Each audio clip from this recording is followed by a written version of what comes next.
Welcome back to another episode of Figure Reviews. This is episode 3. Now, what figure am I reviewing? How about the very first figure I ever purchased at Comic-Con? This is a figure of Ichigo Kurosaki from Bleach.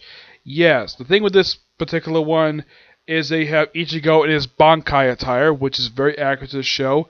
The thing with of course, this thing is very dusty. I've had this thing for about 2 years now. Actually, at least a little over a year. Aside from the stand, the only thing that can change with him is his head. Yeah, you can change his head. Yeah, his head can come off and replace it with the hollow Ichigo, which I've never actually put on here. Let's see what it looks like here. Yeah, you can place it with the hollow Ichigo.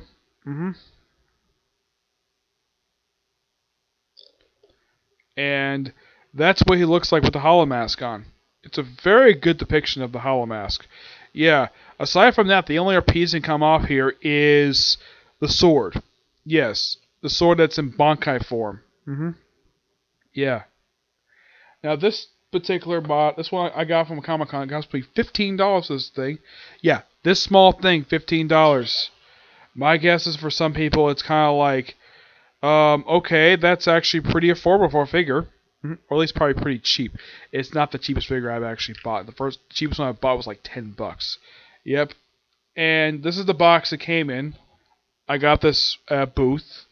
I figured though, because I love Bleach, why not get it? And this is by far the first figure I ever purchased at Comic Con. It's also one of the more cheaper ones I purchased.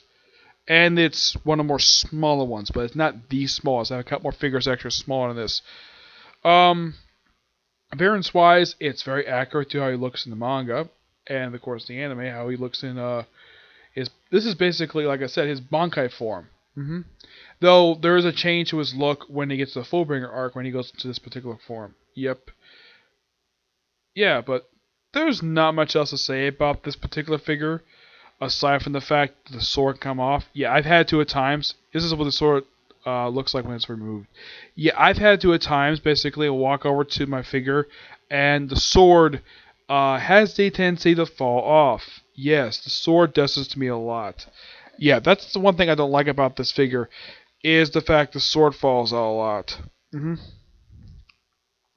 Yep. Aside from that, I'm gonna give this figure roughly probably an 8.5 out of 10. It's a good looking figure, but there's not really much to say about this figure because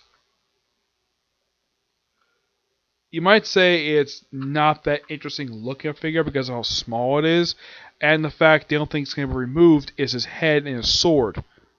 And that's it. The only thing good you could say about this thing is that it's pretty accurate how he looks in the series. Yeah.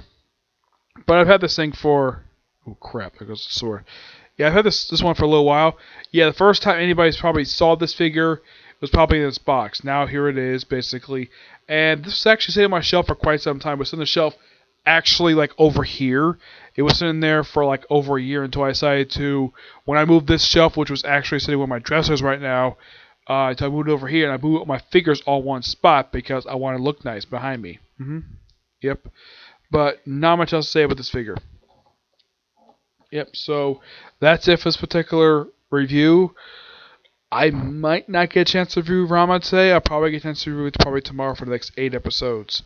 But expect that, along with review new chapter of My Hero Academia, One Piece, and Boruto. So roughly about 4, probably about 5 videos. Probably never figure if you ask what figure I'm going to do next. I'll pick one up from behind me. Okay? But to you the next view. Bye.